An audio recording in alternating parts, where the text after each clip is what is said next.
morning, evening, whatever it is to you all. Um, the reason I'm doing this video is because I know the other night at our District and I Methodist Men meeting, I talked briefly about the No Man Left Behind series. Well, this is the one book that we're reading, and it's put out by Patrick Morley and Mr. Delk, David Delk. We're reading it. Mark Stallions, our president, Jim Axon, our district president, and Steve Bays, our Conference United Methodist Men Scouting Master, is reading the book with us. And Byron Brew is supposed to be joining us, and we started this along with the other series of the No Man Left Behind, which I got the book underneath here, so I can't bring it up right yet. But I'm going to go ahead and read the first chapter to y'all because I think if y'all read this, you might get interested in building up your men's group. The first chapter in this book is called Men's Ministry is a Rocket Scientist. Pat has a favorite business saying he picked up somewhere along the way. Anyone can bring me a problem. I'm looking for people who can also bring me a solution. This chapter provides an overview of a proven system to help you disciple every man in your church. The rest of this book will unpack this system in detail. During a high-tech boom, young professionals in Orlando, Florida were creating a dream company with backgrounds in helping the homeless, the jobless, the disadvantaged, the sick, and they created a unique computerized system to track cases they passed through the social services community. As the word got out about the new technology, inquiries poured in from all over the country. Soon they had a for-profit company, investors, consultants, and they were going to do good in the world. In the process, they hope to do well for themselves also. Yeah, we all like that when we first start out a new business or a new business venture. We hope to prosper, but we expect it to happen too quick. The American Dream. Brett was one of those dreamers in the company's first year. They did their first $1 million in sales. It was hard work. One person was responsible for selling software, which was Brett, and he would go anywhere, anytime to talk to anybody. Brett attended countless conferences and made dozens of sales and presentations. He was living the American dream, being in on the ground floor of technology company. Soon the venture capitalists started calling. They told Brett and his team how they should grow. They said if certain benchmarks were hit, they would be ready to meet. Brett and his team began to believe they would hit it big.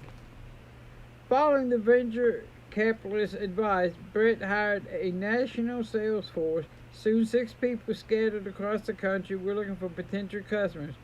But those salespeople were new to both social services and technology, so after they found the prospect, Brett flew out to make the presentations.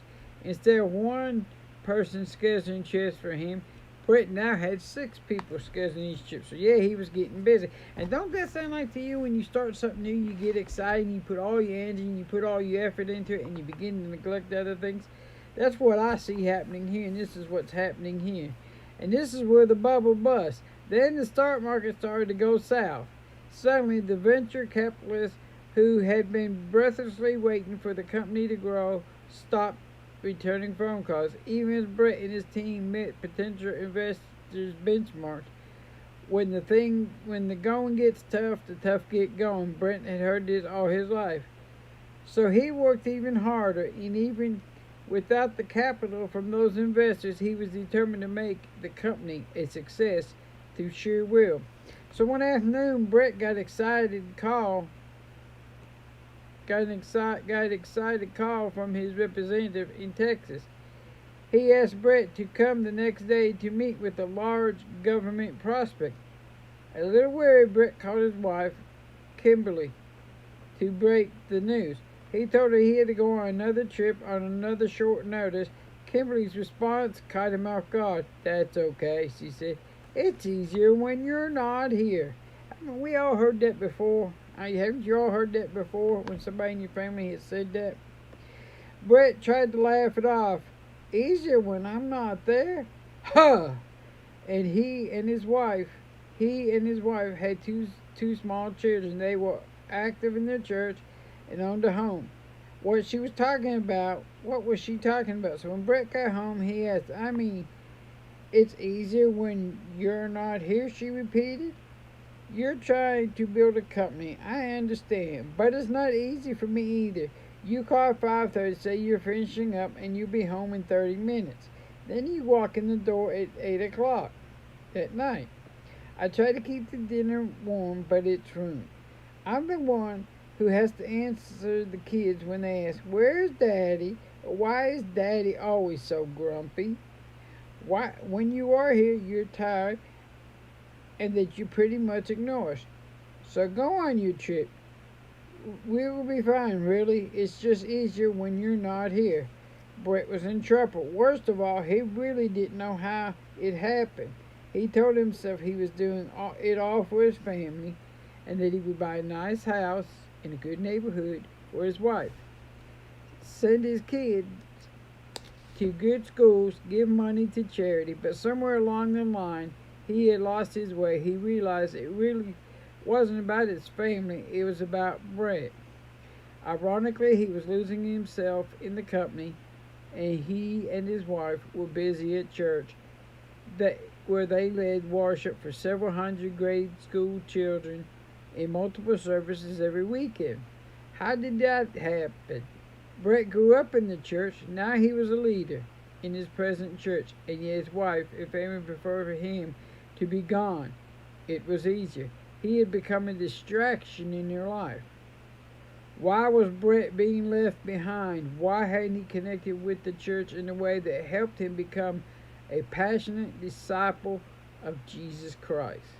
You know, that happens a lot. We all get involved and we forget that each other do need to be spiritually fed. You know, it's just like our pastors. You know, I think of our pastors all the time.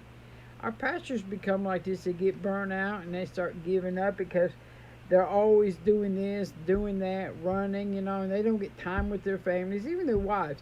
You know, I know, you know, a lot of pastors get divorced and stuff, and the wives leaving them because they're not there spending time with them and their families. And the ones that do stay, I mean, I admire the pastors and the wives that stay together throughout all this, and the wife and them are supportive of the pastor and stuff. You know, even pastors really need to be fed. We, as men, as as laity, we need to be feeding our pastors just as well and building them up and helping them just as well. And to continue on, the paradox of men's ministry, it is a rocket scientist.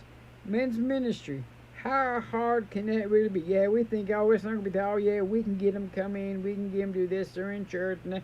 But what are we really doing to reach out to them? Are we really hitting the spots that they need? Are we really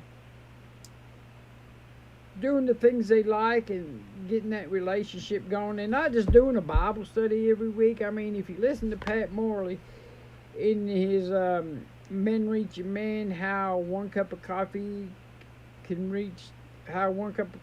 change the world. It's amazing what little conversation you do. You could do with some type of ministry, you know, like a fishing trip or a building expose or go work on a car or whatever with some of the men. Do something they like. You know, you might find out that they have some of the same common interests and they just need someone to talk to and build that relationship that way.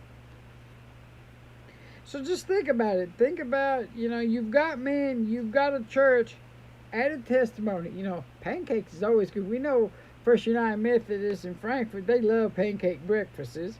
So, you know, they like to have that and, you know, add a prayer and poof, you got a man's ministry, right? You know, you could sit there and just have a barbecue. You could sit there and have them come over and play cornhole and do all that. And there you go. You got men's ministry.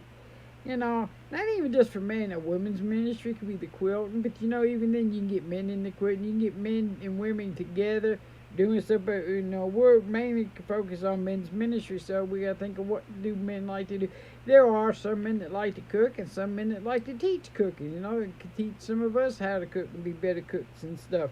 I think for those of you married, your wife would love if she come home and you'd cook a nice meal for her. Man in the Mirror has worked with thousands of churches across America to help them disciple men. Leaders from churches all over the world have journeyed to Orlando to attend classes at our Leadership Training Center. This book is based on what we have learned from these and other churches. You get to stand on their shoulder to encourage and motivate these leaders. We used to tell them, look, what we're trying to do here is not rocket scientists, and it really isn't. And then during one class, a new insight. As we stared at this group of leaders struggling to reach men in the church, we realized these were not clueless men. Many were successful businessmen and leaders in their churches. They were accomplished, intelligent, hardworking men, and yet year after year they were struggling to reach and disciple their men. Why? Because men's ministry is just grueling. As one of our leaders said, a man is a hard thing to reach. Yeah, because us men can be stubborn. Us men be like, well, we don't need this. We all spiritual. We know all we gotta do is come to church and that's it. And then, we kind of tend to hold our emotions in because sometimes society expects us to be this strong brute man that holds everything in and doesn't get it out. And then eventually, we get tied up with our frustrations, trying to find hobbies, trying to stuff to relieve stress instead of just sitting down and having that good old cup of coffee with somebody, or having a game of cornhole, whatever, go fishing, just you and a couple of the men get together and just talk and just get things out. And again, they quote in here that men's ministry is actually rocket scientists. While the process is simple, enough men themselves are quite complex. So yeah, because we like to bottle stuff up, we don't like to say much, and and society kind of tends to make us out to be the rough and tough and all strong and can't be weak and all this. But we all are human beings, just like women and children. We're just as human as they are. When you work on rockets, things are pretty objective. It's all about physical laws and mathematical concepts like gravity, not gravy. You see what's on my mind? Food's on my mind. Gravity, velocity, and angles of ascent, and coefficients of the drag. But men are not nearly as predictable. Rockets don't get laid off, have trouble with their kids, and endure health crisis. But still, there are some parallels between rocket scientists and men's ministry. For example, here we go, back to gravity. Most men shoulder the burden of supporting their family financially, trying to be a good husband and father, resisting temptations of the world that wants to drag them down. Like I said, we try to hold everything and we try to be strong and not show that we have problems just like everybody else. Especially when you're going to church and then, nobody in church, you don't have all these activities. I can see some churches like down the street, Junction City Baptist, they really got a phenomenal service and phenomenal relationship going, different groups. They went from one service many years ago, back in 13, and they're up to 3 services now. So, they're doing good. I need to go over there and see what they're doing that maybe could help us. And then Velocity, new Christians go like gangbusters. But many men have been in church for a long time, and their enthusiasm is waning. Well, you know what? Yeah, they're not enthusiastic. Just come, they do the same thing over and over, and that's it.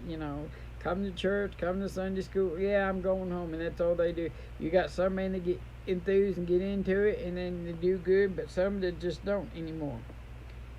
Angles of ascent. Some men get it and steadily move forward. Others careen back and forth in their spiritual journey, veering off and hurting people as they go. The key is to ensure they are moving toward Christ-likeness. Coefficients of drag. Jobs, soccer games, family problems, church commitments, and hobbies. All of these seem to hold men back, leaders too, as they seek to develop their faith and their ministry. If you have been struggling to get the traction in your men's ministry, this should bring relief and hope. It brings relief when you understand it's just not you. It's really hard to reach and disciple men. And hope, because this book contains a strategy that can help you do it. You can reach men in your church. You can get them to grow closer to Christ. This book will show you how. We're going to talk a little bit about the physics of men's ministry. You must accept several contrasts. However, if you are going to launch and sustain a powerful men's ministry, these will come up again later, but it's good to manage your expectation from the start. Here are 3 realistic parameters to remember. First, it takes a long time to make a disciple. Jesus spent 3 years with his disciples, traveling with them, eating with them, teaching them. Even then, one of them sold him out. Surprisingly, he picked some of these disciples that I was like, I probably never picked, and another denied him. He even knew him, and all of them panicked and hid after Jesus was killed. How can we expect to make disciples in a 24-week class? The corollary to this is, second, it can take up to 10 years to build and sustain a successful men's ministry. That's right, 10 years. As Richard Foster said, our tendency is to overestimate what we can accomplish in 1 year, but underestimate what we can do in 10 years. There is just no such thing as an overnight men's ministry success story. If you stick with it, eventually you will look around your church and see men who are disciples and leaders. You realize that your ministry is responsible in some way for most of those men. And it will take 10 years. You are not called to produce immediate results, but we are just called to be fruitful. We are just called to be fruitful. All we got to do is be fruitful. Even, we don't have to get a whole lot of people. Even if we get 1 or 2 and we're doing the best we can, we are being fruitful. It's just like I was listening to Rhoda Ragland the other day on her Facebook page, and she got me excited because she's like, what are you doing with your hands? What are we doing with our hands? How are we being fruitful? I thought about that, and I thought about this book, and yes, Rhoda, if you happen to listen to this, you or Robert, I have to share it. That is right. We are to be fruitful. What are we doing with our hands? We have been blessed by God with these hands to do his work, to do his will, to be fruitful. And this is what we should be doing, using our hands. Third, there are no 5 easy steps to an effective ministry. There aren't even 5 hard steps. At the Leadership Training Center, we sometimes refer to this as an insert tab A into slot B men's ministry, and it just doesn't work that way. This book is perceptive, not prescriptive. We explain why and how to disciple men, but we don't specifically exactly what you should do. Instead, we will help you plan your own concrete next steps according to the culture and the needs of your church. Now we're going to talk about going from the prototype to the manufacturing. This is a very interesting story. I like it, and it really makes a lot of sense about what we do a lot in the churches today, and how sometimes we never make it out of the prototype steps. We don't go out on that limb and try some of this. We do all these prototypes, and we just sit there and don't do nothing about it. The hard-cold reality is what we will not see is what we will not see a revival in America, and would, if effective, this disciple building of men in churches does not move from the prototype stage to the manufacturing stage. And what do we mean by that? Imagine if you were alive in 1900, you might have seen an automobile drive through town. People would have gathered to the point and stare at this unusual new apparatus. But only 25 years later, to see an automobile would have been no big deal. Why? Because in 1913, Henry Ford invented the assembly line with a conveyor belt. By 1927, the Ford Motor Company had manufactured 15 million Model Ts. Wow, that's a lot. Ford helped to move this auto industry from prototype stage to the manufacturing stage. He went out on the limb because he knew he had a good thing and he tried it and it worked. So right now, hundreds of churches are doing a wonderful job discipling men. You may have heard about some of them, and all we can do is point and stare and learn from their successes.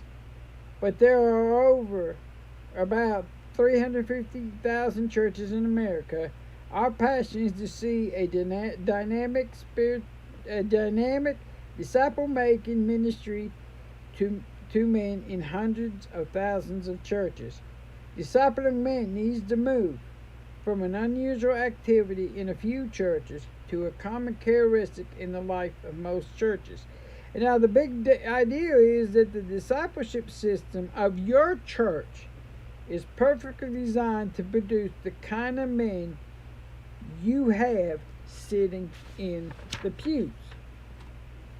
We're going to talk about a system perfectly designed. What about your church?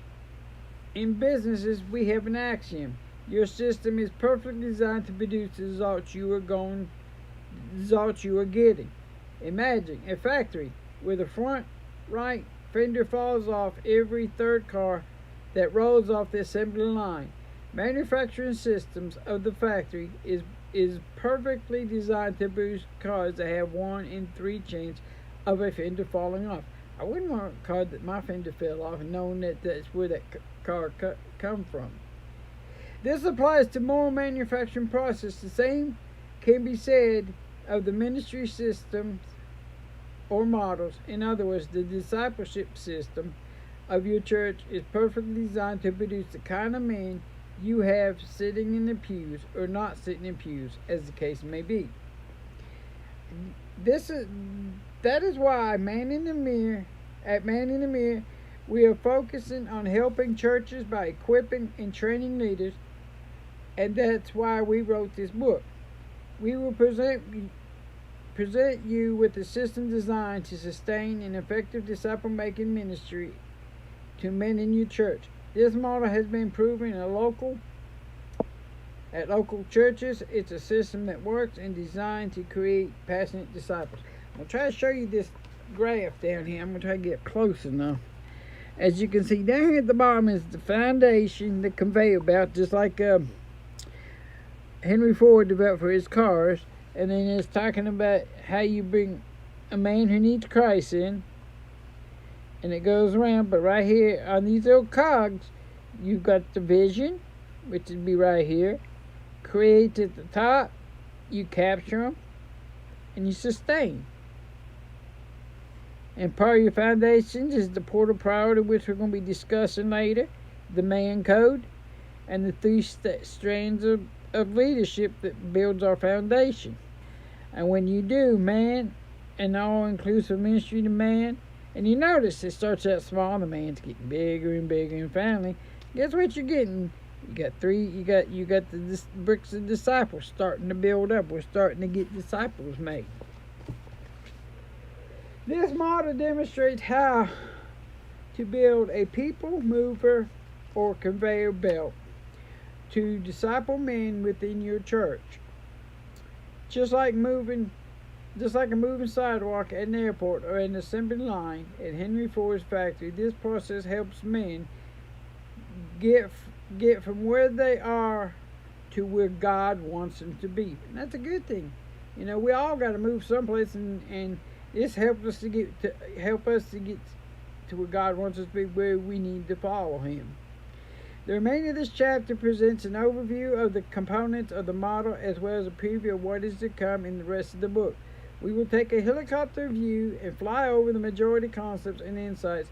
Don't feel like you have to grasp it all now, because the following chapters unpack each step by step. Why are we presenting these items here? It is important to be familiar with all these ideas before discussion, each one detailed, because together they form an integrated whole. This system is most definitely more than the sum of its parts. The model in the book has three sections. The focus of part one, the promise of men's ministry, is to better understand how men are doing, what do they need, and how to help them. We all need to know how to help each other. The focus of part two is the foundations of your ministry to men is understand the building blocks of the sustainable discipleship system in your church. The focus of part three is executing your men's ministry to give you strategy to disciple every man in your church. By the end of chapter 12, especially if you work through it with a team, you will create a concrete plan for exactly what to do in your church. Part 1 will be explored in chapters 2 through 4, Part 2 in chapters 5 through 7, and Part 3 in chapters 8 through 12 of this book. I can never stress this book. This book is very helpful. And a little bit of an introduction in part 1, the promise of men's ministry, what your church can do for men. Before you start building a system, it is a good idea to understand both your starting and ending points. We begin with the men. Exactly what is it we are hoping to accomplish with them? The men you are trying to reach are the raw materials of your system. The men in your church and community are the inputs on the left side of the conveyor belt. You will read more about the state of man in America in chapter 2. Disciples. I like this word, disciples. I get excited. Your goal is to create an environment that God can use to produce disciples. In other words, we're going to be fruitful. Disciples are men who are called to walk with Christ, equipped to live like Christ and to work for Christ. We're going to take a brief stop here. We're going to go into 1 Timothy chapter 3, verses 3 through 15. The book says 3 through 17, but Timothy only has 16 verses. So I'm going to read you 1 Timothy chapter 3, verses 15 and 16. And it says, But if I tarry long, that thou mayest know how thou oughtest to behave thyself in the house of God, which is the church of the living God, the pillar and the ground of truth.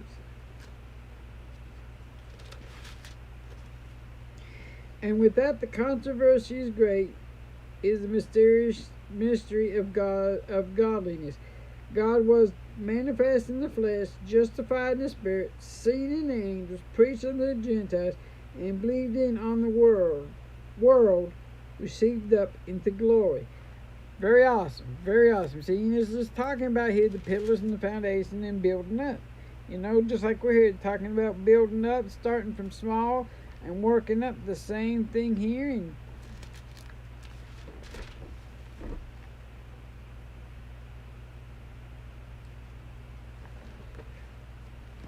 so, you know, I mean, that verse there backs up what we're going to be talking about. We got a couple more verses in here. These outputs are products of your men's ministry system. Disciples are biblical Christians. Some will become leaders, and some of these leaders will become allies. And we're going to read more about this in chapter 3 of this book. What do men look like at each of these stages? Biblical Christians. What do men look like at biblical Christians? These men who grasp the gospel and are hungry to grow, they have stopped seeking the God they want and have begun to seek the God who is. They understand the change takes place from inside out. They know from their own experience that Christianity is not about behavior modification. It is about the heart of transformation. And in chapter 9, they're going to go into greater detail. We're going to talk about leaders. Leaders, these are men who are beginning to live out of the overflow of their own personal relationship with Jesus. No longer are they concerned only with their walk with God. Now they want to do what it takes to help others grow too. These are the trustworthy men who will in turn pass what they have learned on to others. Here we go, being fruitful. And and that also goes back into Matthew. And I think of the parable of the talents.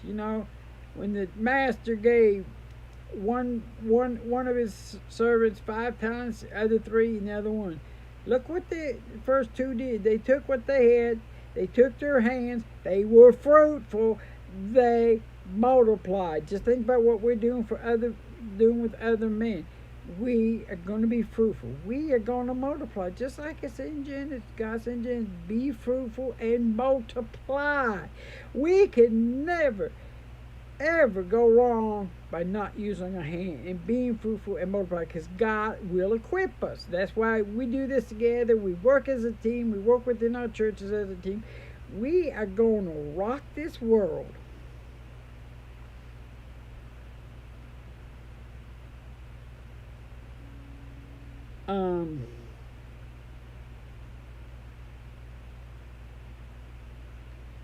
I done lost where I was at. Let me go. Leaders. These are the men that begin to live out their lives over their own personal relationship with Jesus. No longer are they concerned with their walk with God.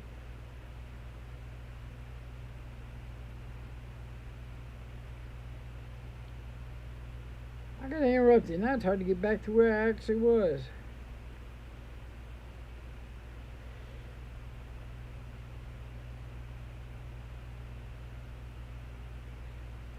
Yeah. Yeah, and okay, we're back here on to. Let me go back. These are the trustworthy men who will in turn pass on what they have learned on to others.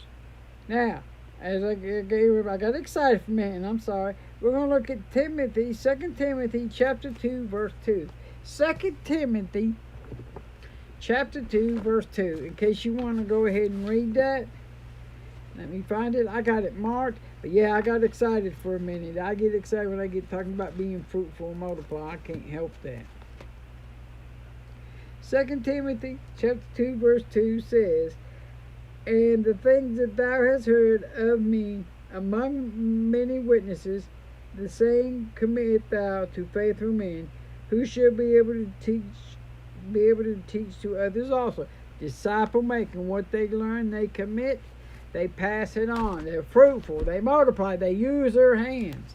I getting excited again. I got to slow down. Thirdly, we're going to talk about allies. Allies. These are the men who have become passionately convinced that God can use them and your church to transform the world for His glory. These are the men who become future members of your men's leadership team and fuel growth in your discipleship ministry with men. Pray and focus your energies on creating allies. And again, you're going to read more about this in chapter 4.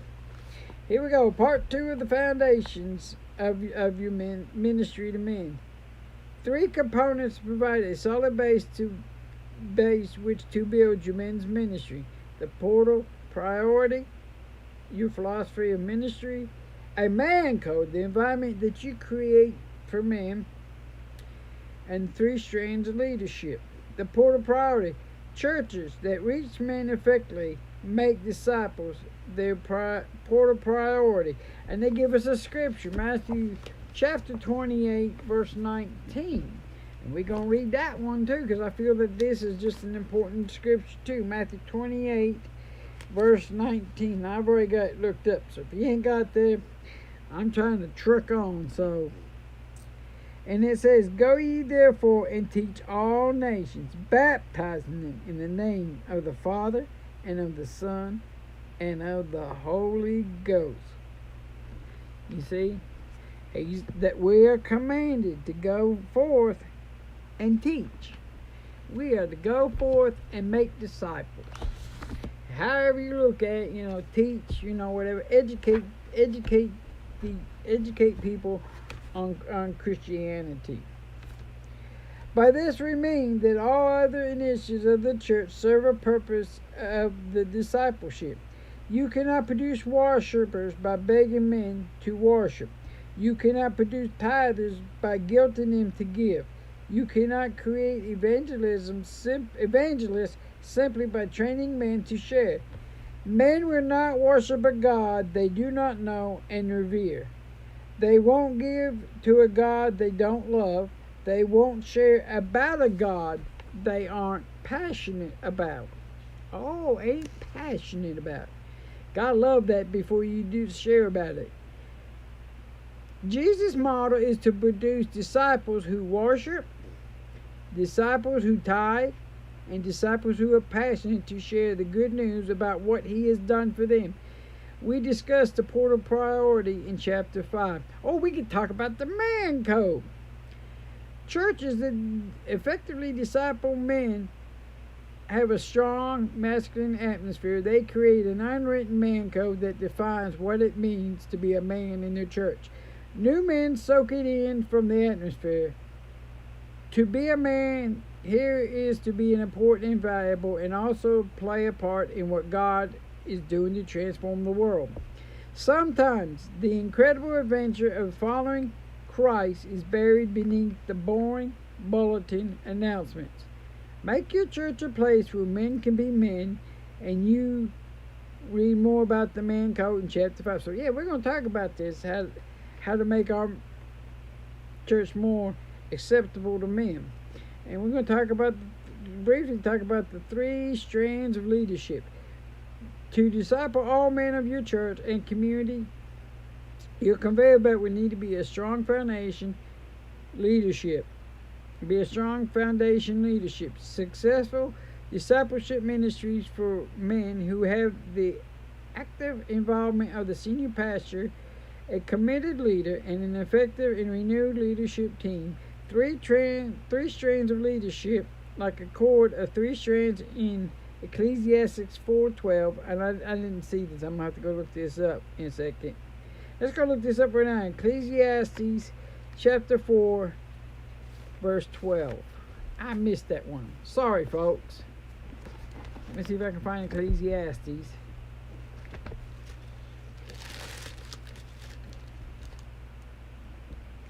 Oh, we're going to the Old Testament.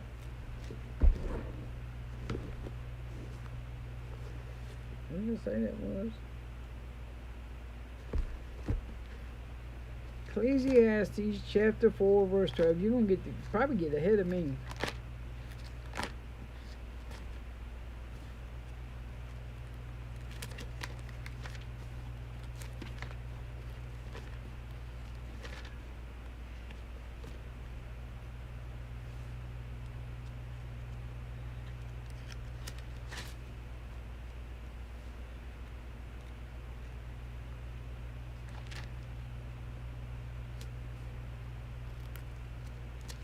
Get to the page. And if one prevails against him, 2 shall stand with him, and the threefold cord is not quickly broken.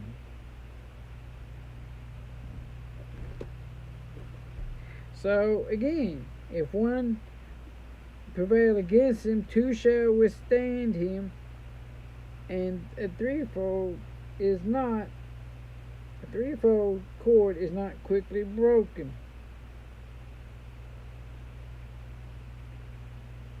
You know, it says here in my little concordance stand, this whole thing, that there is no state of perfection in the lives of those who live alone. And no one really loves God who does not love others as well as God. The best of life is a threefold code that cannot be broken. It consists of 2 people who help each other in love and who fellowship with God. I thought I'd read that because I thought, working together. Here we go. We're working together as a team. We're going to be fruitful because we cannot do this on our own.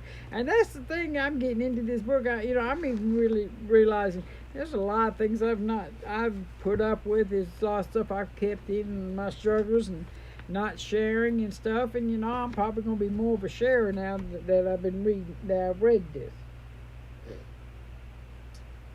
Okay.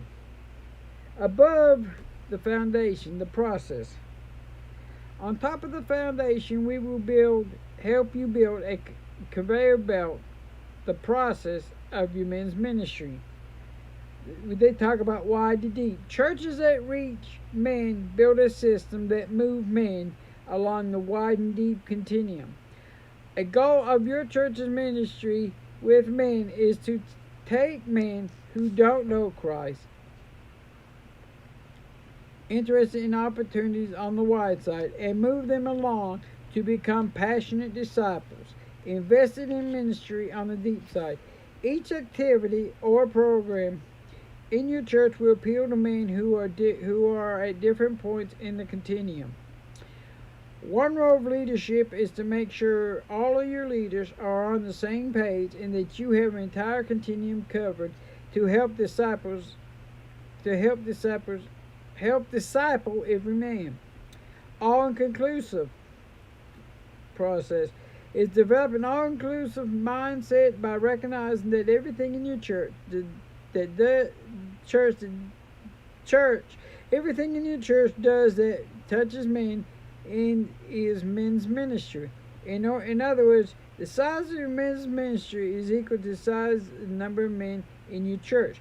The traditional definition of men's ministry is only those activities that happen when men are by themselves, such as Saturday morning breakfast. Here we go, food again. And I just lost my page.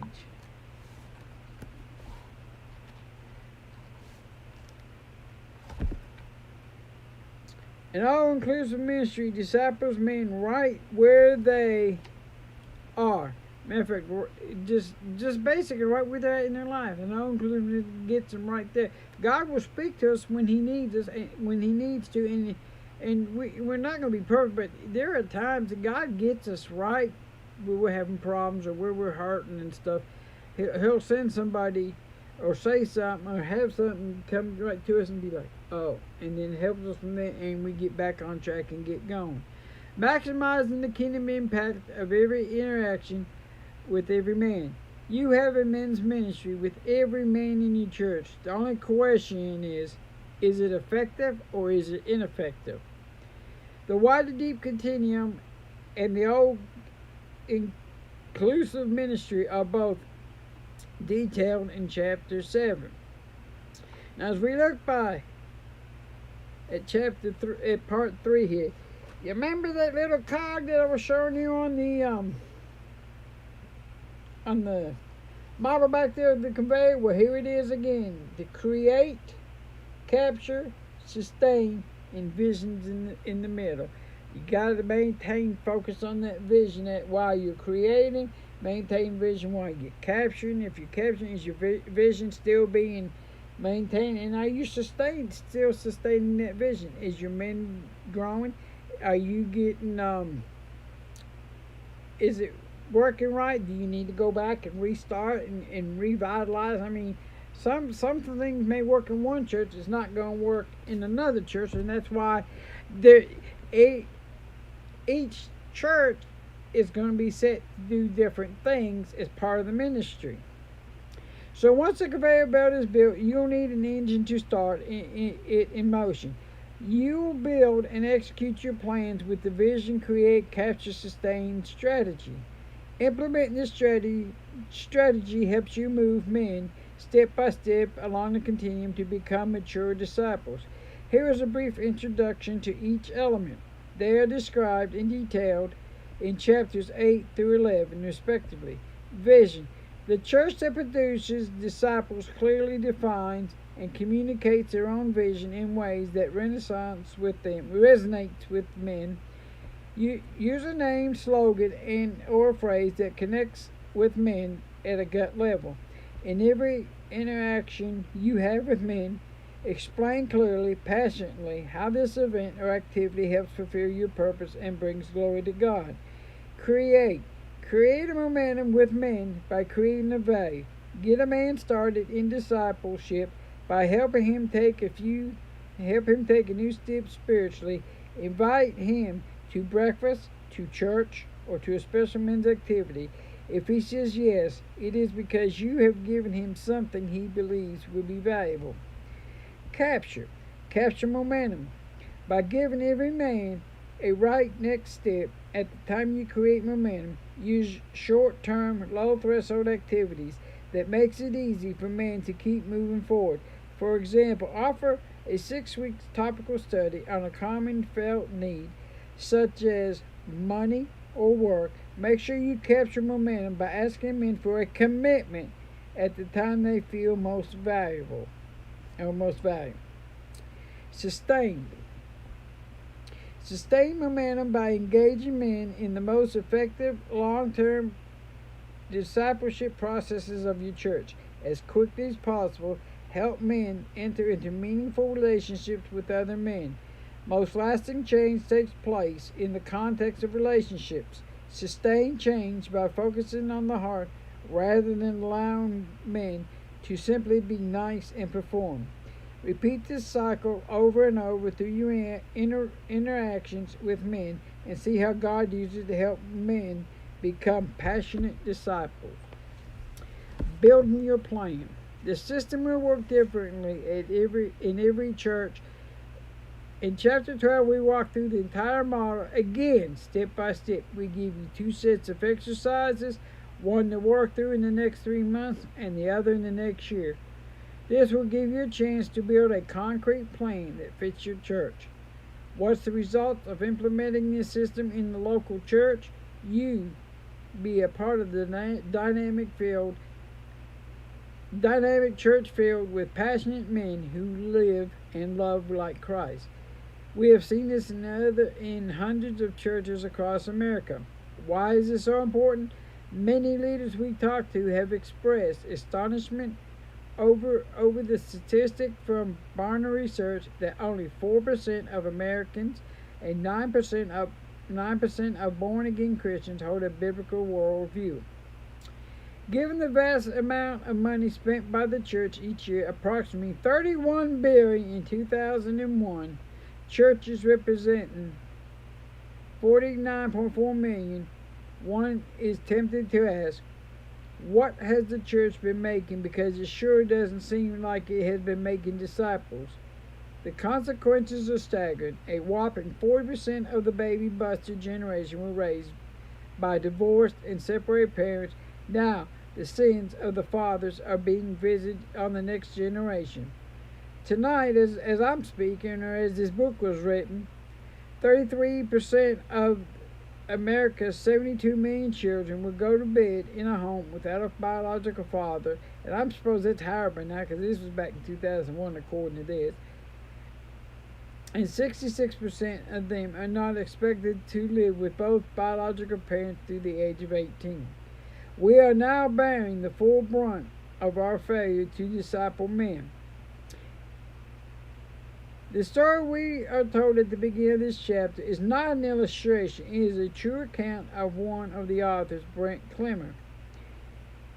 About the time his wife told him when it was easier when he was gone, Brett got a call from a friend. See how God works? You're going to hear about this. I just love this. From a friend called Kevin. You know how our wives are meeting in that women's Bible study? Well, I was talking to some of the other husbands. Maybe we should have a guys group too. If for no other reasons than to protect ourselves, because I'm pretty sure they're talking about us. Uh-oh, guilt trip kicking in. Brett was pretty sure too. He wondered what if Kevin had heard about him. Sure, Brett said. What are we going to study? You remember that book they handed us out in church a few weeks ago? Just bring it and we'll see if we want to use that. You see, God works in mysterious ways when he needs to. Brett brought that book. The group, Brett says, was the beginning of a rebirth of his faith. Uh-oh, it's working.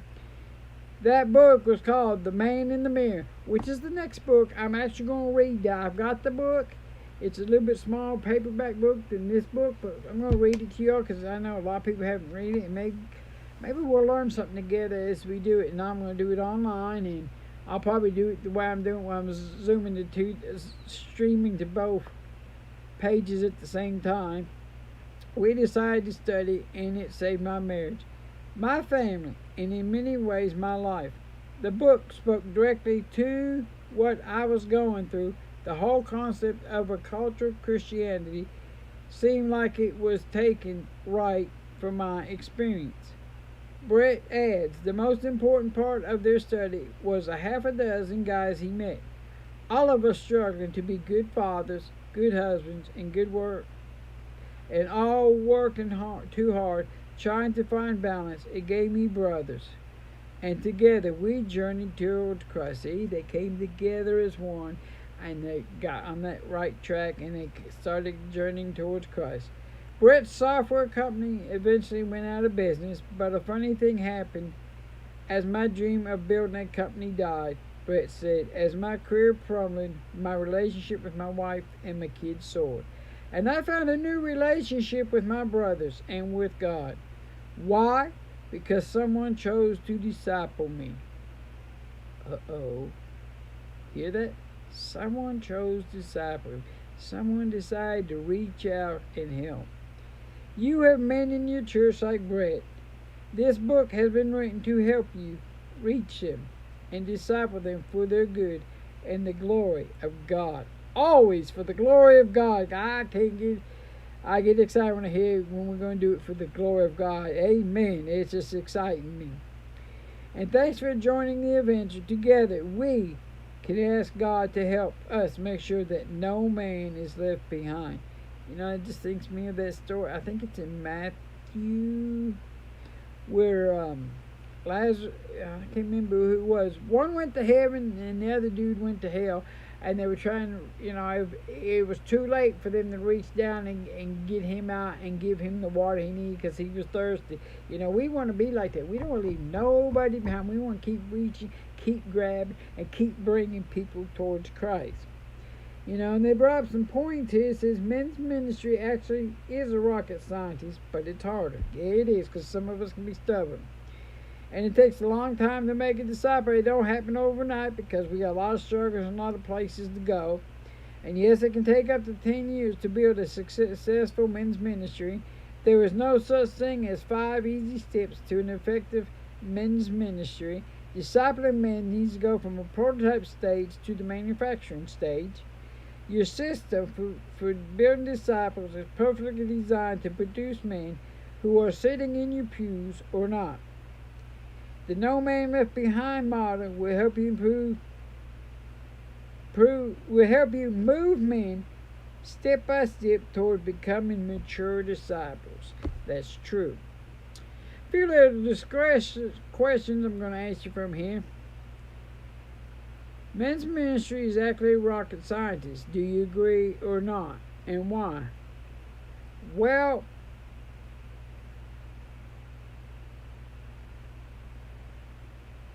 it is and it ain't.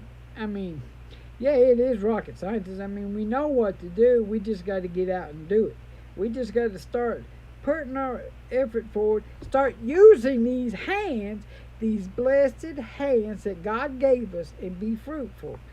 And and we got to learn, share our struggles with other men. They may have experienced it and can give us the wisdom that we need. We need to work together. Just because we're hard-headed and stuff has been like this. When you listen to Brett and how he almost lost his life because he get wrapped up in his work. He got wrapped up doing it, even though he was going to church, he was teaching his kids, trying to do the right thing. He's leaving his wife, basically. He wasn't home half the time. He wasn't around his kids. All he did was going to church and back. He wasn't involved in the men's group. He wasn't having, a small relationship with a group of men where they could hold themselves accountable. We get that going. That's the easiest part. It is rocket scientist to a certain extent, but we got to design it to fit the men who are going to be sitting in our pews to what we want our church to look like. We're not going to be able to have every different type of ministry going in church, but we can have something that's interesting to the man in the church and interesting to the community. And as people come in, we can start developing other ministries.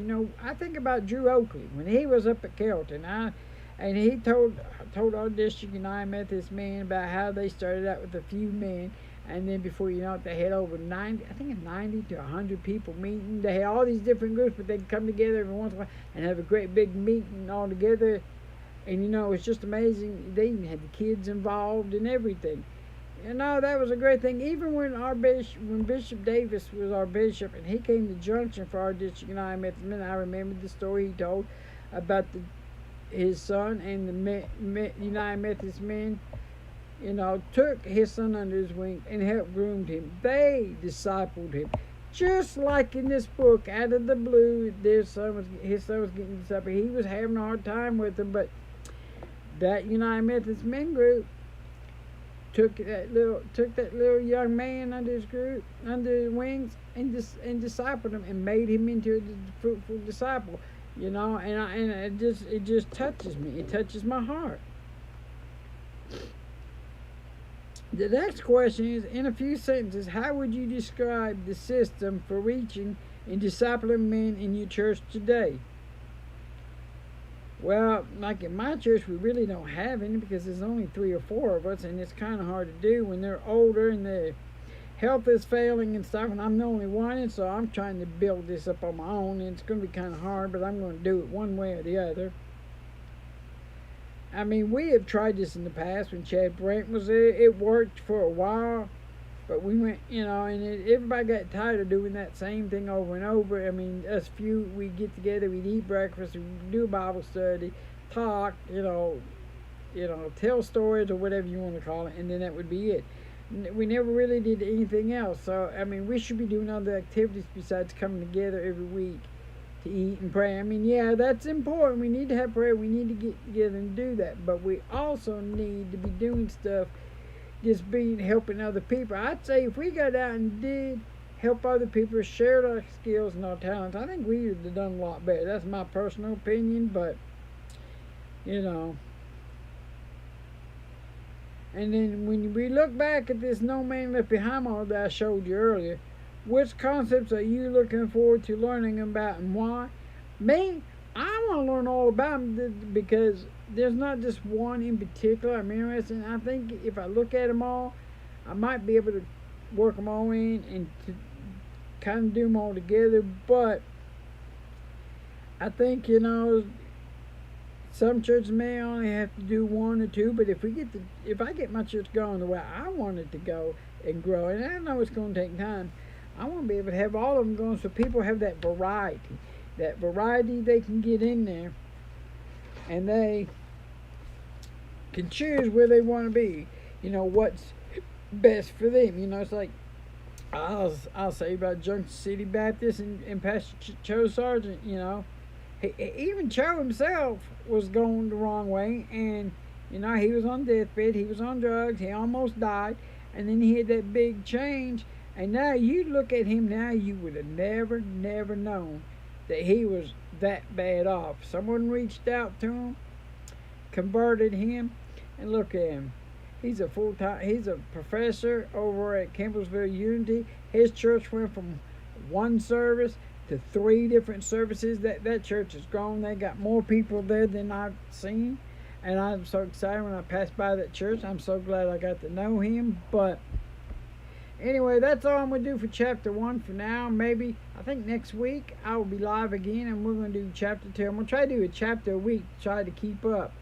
And if I skip a week, I'm sorry, I'm busy and stuff. But if I can, my goal is to at least do a chapter a week. Sometimes I might do 2 chapters a week. I might come live and do 2 different chapters. But I'm going to break up the session so you can go back and read each chapter. Like this week was the first chapter of the book. And if you need this book, you can go to nomanleftbehind.org or look up maninthemirror.org and you can find this book online. And I think it's like $20 or $15. It don't take long to get here. And hang a minute, I might have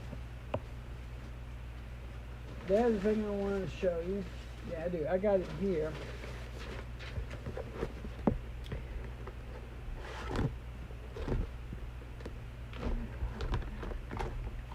The Foundations course, which we're working on now, there's the books for it. They look similar to this, which this is the second session's methods and tactics. This is when this, from what I've read, gets into designing your men's group, designing how you want it and stuff. The first one is just about getting it all together too is putting the tactics and methods together. I mean, you can buy, like I did, the DVD format, and this where you can use it for yourself, and then you can take it and use it inside the church and stuff. You don't have to go on the internet and stuff and do it. Or you can get online and buy the online version, but it's only good for 1 year. It's $99, but you do it online, you get these books here in PDF and all the videos online, so you can go online and do an online session with your men and do it that way, or do like I did. I've gotten both. So this way, because at first I was like, well, this would be okay, but then I was trying to show this video through Zoom, but there's problems with Zoom accepting stuff, and sometimes the internet's slow, then it messes up on my end, your end. So I decided that I put these down on my YouTube page, so I can go back even after a year.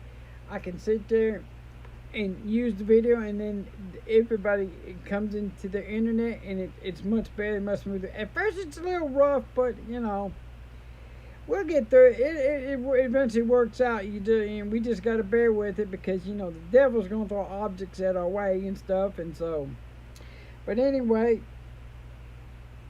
I hope you all have a good time, and I hope you enjoyed reading this, and I'll talk to you later.